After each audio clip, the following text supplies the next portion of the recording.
بسم الله الرحمن الرحيم، والحمد لله رب العالمين، والصلاة والسلام على سيدنا محمد وعلى آله وصحبه وسلم أجمعين.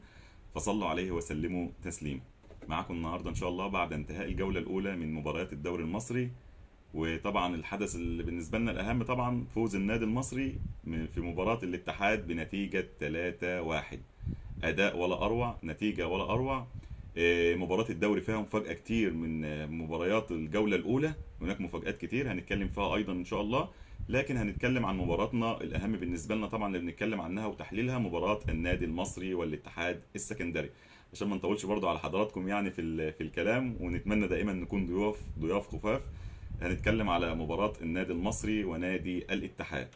عاملين لحضراتكم كده يعني ملخص للمباراة كما عودنا حضراتكم كده يعني من الموسم الماضي. بدأ النادي المصري بتشكيل مكون من الكابتن نبيل الكوكي. بدأ في حراسة المرمى محمود حمدي، كريم العراقي باك يمين، اتنين مساكين محمد هاشم، باهر المحمدي. باك شمال عمرو سعداوي. في نص الملعب كده لاعب ستة محمد مخلوف، وأيضا رقم ستة محمود حمادة، أحمد علي عامر. وأمامهم صانع لعب دغموم، واتنين راس حربة منذر طمين وصلاح محسن. دكة بدلاء عصام ثروت، أحمد منصور، ميدو جابر، خالد صبحي وكريم بامبو، أحمد عيد، حسين فيصل، عمر الساعي، ومجيشة الوافد الجديد الرواندي. خطة لعب طبعا الكابتن نبيل يعتبر بدأ بخطة 4-4-2، وطبعا بتتغير الخطة حسب مجريات سير المباراة في الملعب. لكن الخطة الأساسية للكابتن نبيل هي 4-4-2، بتلعب براسين حربة.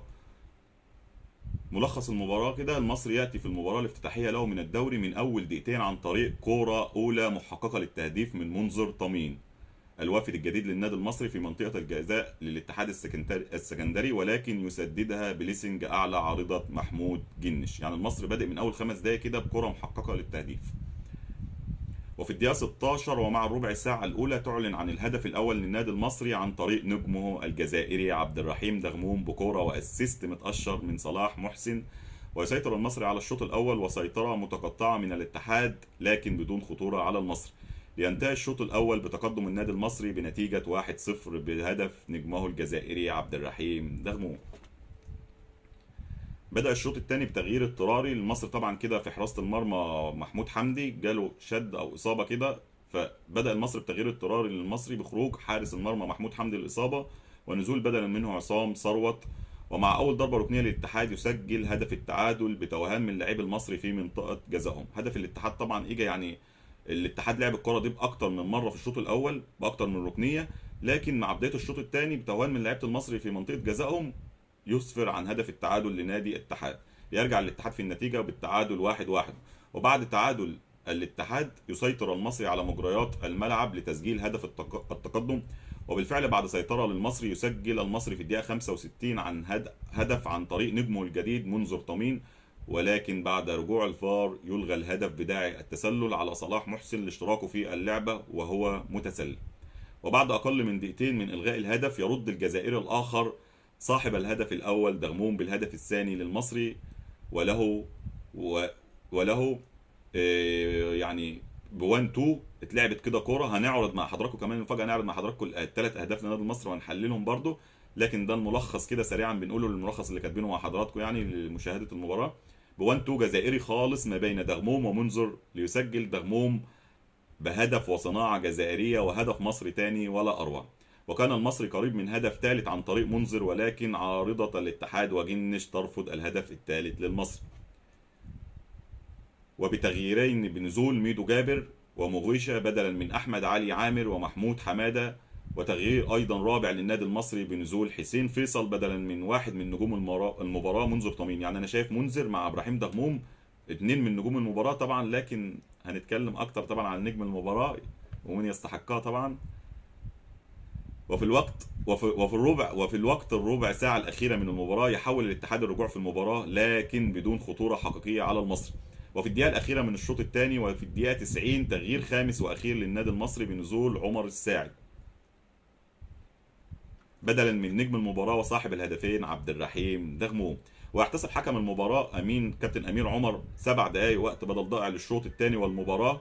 وفي الدقيقة 94 حالة طرد لحسين فيصل. طبعا حالة طرد يعني ممكن عليها علامة استفهام من حكم المباراة، مش عارفين بصراحة يعني ما يستحقش ان يكون فيها انذار تاني. لحسين فيصل لاعب المصري بعد البطاقه الصفراء الثانيه له، وبعدها نظن ان المباراه تصعب على المصري في اخر دقيقتين بعد حاله الطرد. لكن عمر الساعي يفاجئ الجميع بهدف ثالث للنادي المصري بتسديده ولا اجمل ولا اروع من خارج 18 تسكن شباك جنش والاتحاد بهدف ثالث رائع للنادي المصري. هدف جميل جدا جدا، يعني كان في توفيق من عند ربنا للاعب عمر الساعي بعد نزوله كده باقل من 3 دقائق ان هو يقدر يحرز الهدف. وطبعا موفق جدا في التغيير الكابتن نبيل كوكي طبعا بعد التغيير ان اللاعب يسجل لك هدف، دي تغييره ولا اروع منها تغيير. تنتهي معه المباراة الافتتاحية للنادي المصري ببداية وأداء ولا أروع ولا أجمل منها بداية للنادي المصري. يعني البداية كده بداية، طبعا البدايات بتكون بداية مهمة ان انت تقدر تفوز في اول مباراة. وشايفين زي ما قلنا مع حضراتكم في يعني فرق زي الاهلي وبيراميدز، الفريقين طبعا فريق بطل افريقيا بيراميدز وفريق بطل الدوري الموسم الماضي النادي الاهلي، ان بتعادلوا في اول جولتين. دي بتكون مفاجأة طبعا، ان فرقتين معروف ان مش هيفقدوا النقاط بالساهل، فالتعادل لهم في اول جولتين دي بيبقى طبعا يعني مفاجاه ان انت تقدر تكسب في المباراه الاولى. انا بالنسبه لي لو بتكلم تحليل شايفها نتيجه كويسه جدا، اداء كان كويس جدا. لو بتسالني يعتبر المصري احسن فريق لعب كره في الجوله الاولى، يعني المصري كسبان باداء ونتيجه. فنتمنى ان شاء الله الاستمراريه، اللي مش هنحكم من دلوقتي ولا من اول مباراه ولا من تاني مباراه، لسه بدري بدري بدري والدوري قدامك مباريات كتير. لكن البدايات لما بتقدر تكسب فيها المكسب بيجيب مكسب وبيكون الاداء افضل وافضل وبتقدر تشوف لعيبتك ان شاء الله. لكن المصري وزي ما اتكلمنا في الفيديو السابق قبل بدايه الدوري قلنا المصري هيجني ثمار المعسكر الناجح ان شاء الله، ودي بدايه الثمار. والنقطه الاهم بقى ان المصري قدر ان هو يفوز، ان اللاعيبه ما شاء الله واقفه بدنيا ال 90 دقيقه.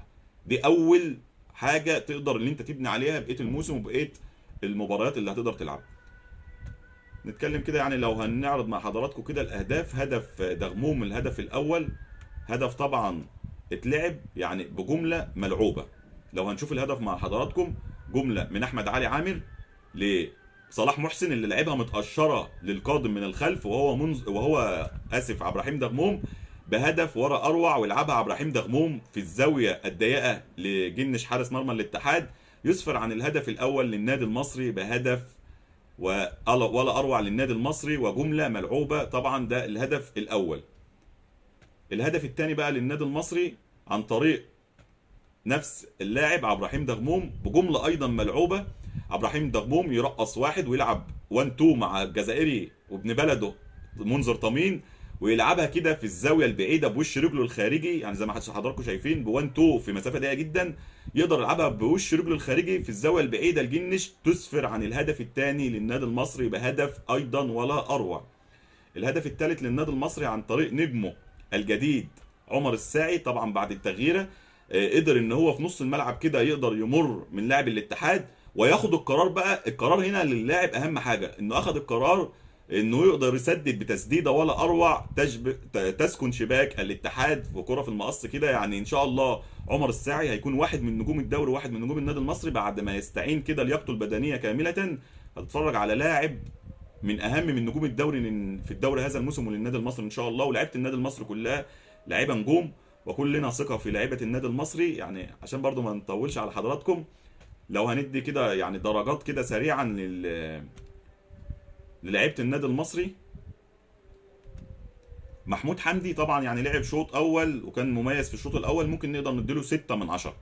كريم العراقي واحد من نجوم الفريق على مدار الموسم السابق والموسم الحالي ان شاء الله، نديله 7 من 10. محمد هاشم ايضا 7 من 10. باهر المحمدي كان كويس جدا في المباراه وبيلعب بروح وبرجوله، نديله 8 من 10.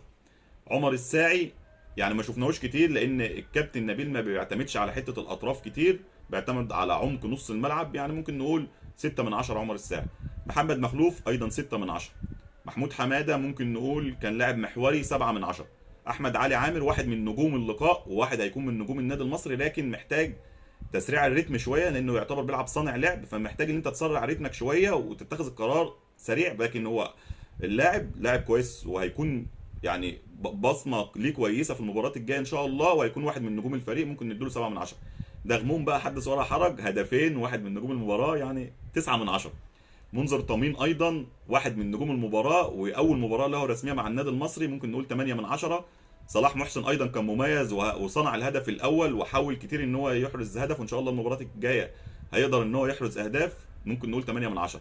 فبالنسبه لنا كده يعني اللعيبه الاساسيه برضو لو هنقول اللعيبه اللي نزلت، عصام ثروت كان مميز ايضا، يعني راجع من اصابه، وكل الثقه طبعا لجميع حراسنا، وعصام ثروت واحد من نجوم الفريق نديله 7 من 10. ميدو جابر 6 من 10. مغيشة طبعا يعني نازل في وقت برضه لسه ما ظهرش كتير، ونتمنى ان شاء الله ان نشوفه هيظهر بمستوى كويس، ممكن نقول 6 من 10. حسين فيصل طبعا ما لحقش، نزل وحاله الطرد، يعني ممكن نقول 5 من 10. نتمنى بس في حاله الطرد دي ان لعيبه المصري يعني تكون على قد المسؤوليه في المباراه القادمه، ان الفريق محتاج كل لاعب، يعني نحمد ربنا ان حاله الطرد جايه في وقت متاخر من المباراه. لو بتلعب ناقص واحد، لو مطرود مثلا، لو هنتكلم على شوط كامل، فالفريق اكيد هيعاني. فنتمنى ان لعيبه المصري تكون كلها على قد المسؤوليه، ونتمنى ان شاء الله التوفيق للجميع. عمر الساعي 5 دقائق ممكن نقول لعبهم، ويعتبر واحد من نجوم اللقاء، نديله 8 من 10. طبعا لو قلنا كده اعلى تقييم بالنسبه لنا هو دغموم، هو اللي حصل على اعلى تقييم. هو ايضا اللي حصل يعني على جائزه رجل المباراه، عبد الرحيم دغموم، واحد من نجوم المباراه ومن نجوم النادي المصري. اتمنى طبعا الاستمراريه طبعا في المباريات القادمه باذن الله، والنادي المصري يظهر بشكل افضل. لو هنتكلم كده يعني على لقاءات الجوله الاولى، نتكلم بقى كده ايضا سريعا كده، نذكر حضراتكم بالمباريات وبالنتائج. الجوله الاولى يعني بدات بافتتاحيه كده ما بين بيراميدز ووادي دجله، وفي مفاجاه وادي دجله يقدر يتعادل مع بيراميدز 0-0. مباراه الزمالك وسيراميكا، فوز الزمالك 2-0. مباراه المصري والاتحاد، فوز المصري بنتيجه 3-1. مباراه ايضا نادي زد والمقاولين، فوز زد بنتيجه 2-0. طلائع الجيش وسموحه 1-1. النادي الاهلي ومودرن سبورت نتيجه 2-2، وايضا مفاجاه طبعا تعادل النادي الاهلي في الجوله الاولى. الاسماعيلي وبتروجيت تعادل السلبي 0-0. الجونه وفريق الصاعد الجديد كهرباء الاسماعيليه 1-0 لفريق الجونه. انبي وفاركو 0-0. البنك الاهلي واخيرا في نهايه الجوله وغزل المحله 0-0. وعندنا كان في الفريق اللي ما لعبش طبعا تذكيرا لحضراتكم، عندنا الدوري 21 فريق، فاكيد انت بتلعب كده عدد فردي، فكل جوله هيكون فيها فريق باي. الفريق اللي كان باي في الجوله ديت وما لعبش هو فريق حرس الحدود. لو هنتكلم كده يعني اغلبيه النتائج تعادلات. لو هنتكلم على الترتيب، وطبعا ما الترتيب من الجوله الاولى طبعا بيبقى ترتيب خادع، لكن يعتبر ترتيب الجوله الاولى المصري في مقدمه الدوري. نتمنى طبعا مصر دايما يفضل في المقدمه. مصر في مقدمه الدوري، الزمالك مركز ثاني، زد مركز ثالث، الجونه مركز رابع، ودول الاربع فرق اللي يعتبروا فازوا في الجوله الاولى. بقيه المباريات تعادل وهزيمه للفرق الاخرى. فديت يعني كانت حلقه كده اتكلمنا فيها مع حضراتكم عن الجوله الاولى. ان شاء الله المصري عنده مباراه مهمه مع طلائع الجيش في الجوله القادمه ان شاء الله. فنتمنى التوفيق للنادي المصري دائما وابدا باذن الله، ونكون معاكم ان شاء الله. وطبعا تذكيرا كده قبل ما نختم الحلقه ان شاء الله، يعني الفائز معانا من الجوله الاولى وتوقع المباراه ايضا استلم جائزته طبعا. هو فائز واحد متوقع لنتيجه المباراه، وايضا توقع الفوز بنتيجه المصري 3-1. ده كان الفائز الوحيد على الفيديو الاول اللي قلنا فيه المسابقه من الجوله الاولى. فانا اسف لو في حد توقع النتيجه صح لكن متوقعه في جروبات، فنتمنى لو في توقعات بعد كده ونعمل حلقه توقعات ان شاء الله قبل اي مباراه، يكون التوقع من خلال فيديو المباراه او الفيديو اللي عاملينه الرئيسي، عشان نقدر نشوف التوقعات ونقدر نشوف الفائزين. نتمنى طبعا دائما وابدا نكون يعني ضياف خفاف على حضراتكم. وما اجمل نهايه للكلام، بالصلاه والسلام على سيد الانام سيدنا محمد صلى الله عليه وسلم. وشكرا لكم، والسلام عليكم ورحمه الله وبركاته.